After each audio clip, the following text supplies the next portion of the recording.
Hello everyone, in this video I'm going to show you the Needleman-Wunsch algorithm and how to apply it first manually, so you really get the feeling of it and how it actually works.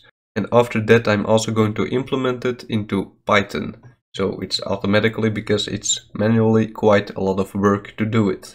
But first, let's start. So these are our protein sequences. So each letter is just an amino acid, and we want to align these two sequences with each other optimally. We are going to use a gap penalty of 4, which is just arbitrarily chosen, and we are going to use the PAM substitution matrix, the PAM 120 matrix, to be evolutionary a bit more relevant. These PAM scores basically represent the chance that one amino acid changes in the other.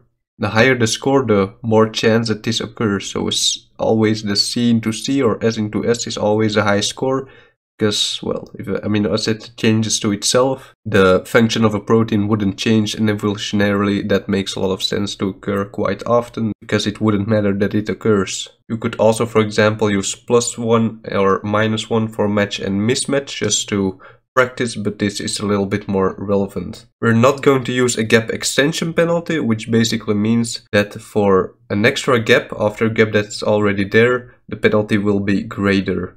But in the Python file I will implement this. Okay, so let's start off. The first row is pretty easy. Here you only need to take the gap penalty of 4 into account. So in the top corner we will start with 0. We always start with 0. Here the first gap, so we do -4 because the gap penalty is 4, -8, -12, and so on. And -44, and in the other direction you do exactly the same. Sorry for my writing, but the camera is a little bit in the way, so I can't write very easily. We need to calculate 3 scores for every element in the matrix. First, a gap from here to here, a gap from here to here, and then the score if the two amino acids would align. So the gap from here to here would be -4, -4, which is -8. Here it's the same, -4, -4, -8. So remember that, we have -8 for these two. But when we would align the T with the T, threonine with the threonine, we will see here in the PAM 120 matrix that the T against the T is a score of 4. So we do 0 plus 4, which is 4, which is a lot higher than -8. So here we write a 4 and draw an arrow from where it came from. It did not came from this gap or this gap, it came from the alignment of the T with the T. And then we move on here, or in the other direction, you can choose how you fill the matrix in. For the next one, the H against the T, you can see here the T and the H, which is -3. So remember that. So from an alignment that would be -7. But when you introduce a gap between the T and the H here, that's 4 -4, which is 0. And yeah, -8 -4 is -4, that's -12, sorry. So the highest score is 4 -4 coming from a gap, which is 0. Then you move on. The E against the T. E against T is -2. So that would be -10. This is -16. And here, of course, it's less. It's -4 from a gap from this direction. And you move on in this direction, and here you do the same. So I will speed up this part of the video probably.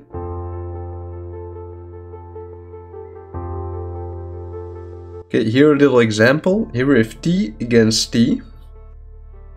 As we saw here, that's a 4. So we can go from the alignment here. -24 plus 4 is -20. But we could also introduce a gap from -16. -4 is also -20. So here there are 2 possibilities which are equally likely to occur. So then we draw 2 arrows.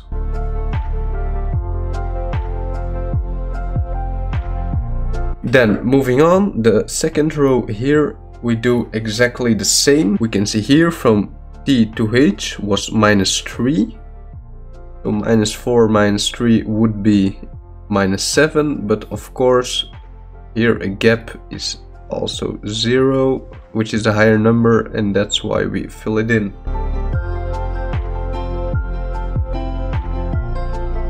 Then we move on from H to H. That probably has a high score. So an H against an H is +7. 4 plus 7 is of course 11, which is a lot higher than 0 minus 4, which is -4 or -4. So, by the way, as you can see, these will probably align with each other, right?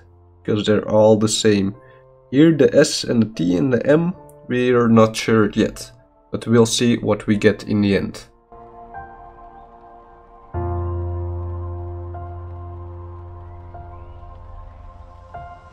Alright, and we do the same in the other direction. 11 with the gap here, -4 would be 7.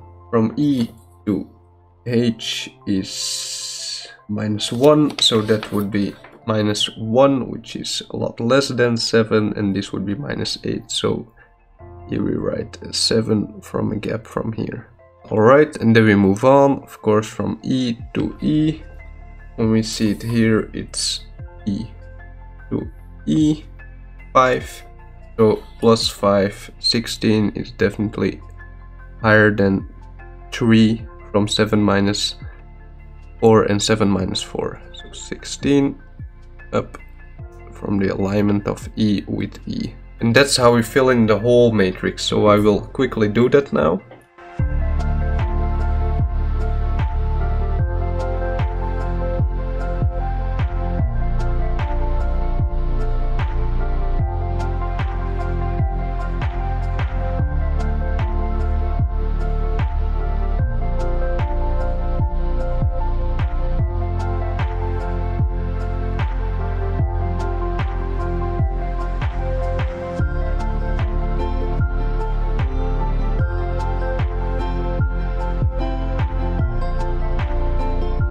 Okay guys, here we have our first example where we don't just do a gap, because here we have T against T, which is +4. From the alignment of 23, that's 27, while 29 minus 4 is 25. So here we have 27 with an arrow from the upper corner. So it's not because of a gap, but because of the alignment of T with T. So guys, this is our matrix we became, and since Needleman-Wunsch is a global alignment tool, we always start from the bottom right corner, because we want to align the whole sequences with each other, not a local alignment. Because with a local alignment you would start at the highest score, like in Smith-Waterman, which is a variation on this algorithm. So we start here, and we just follow the arrow. This is called the traceback, and we come here. Then we follow the arrow. 27, we come here, follow the arrows, all the way until we come in the upper right corner. So this is our traceback. You just follow the arrow from the right corner all the way up to the left upper corner. And then we can easily deduce the alignment. So we can see that the N and the S are aligned with each other because the arrow comes from an alignment arrow. So we have the S and the N, which are aligned with each other. But then we introduce a gap. This means that the T does not have an alignment with something else. So the T here has nothing. There's a gap. Then we have an alignment between the A and the A. So we have A and A, which makes sense, right? They're aligned with each other. Then with the C, we see again a gap, which is the same as before. C has a gap here. Then we see that the T is actually aligned with the M in this alignment. So the T with the M. This is pretty easy because from this to this, everything is just aligned with each other. So it's S. So according to Needleman-Wunsch, with the PAM 120 matrix and a gap penalty of -4. This is the optimal alignment between these two sequences. I hope it was pretty clear on how to make this matrix and how to deduce the traceback and then come to this alignment. If there are any questions, you can always put them in the comments and I will gladly answer them. And let's now see how we can actually implement this into Python. So this is code for the Needleman-Wunsch algorithm. This is a simple version. I also made a complete version which makes use of a Blossom 62 matrix and gap extension penalties. To give an example, if we want to align these two sequences, I already run it here, but let's do it again to show it. When I run it, here the alignment is given. I can give in any two sequences, for example. I can save it and do it again.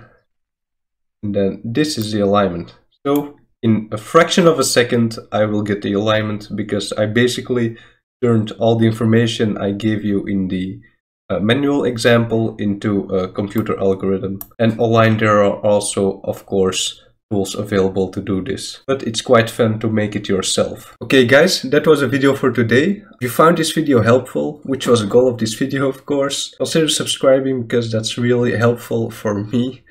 And I will try to post as many videos as possible this semester. I'm back because my exams are finally done. I'll see you guys next time.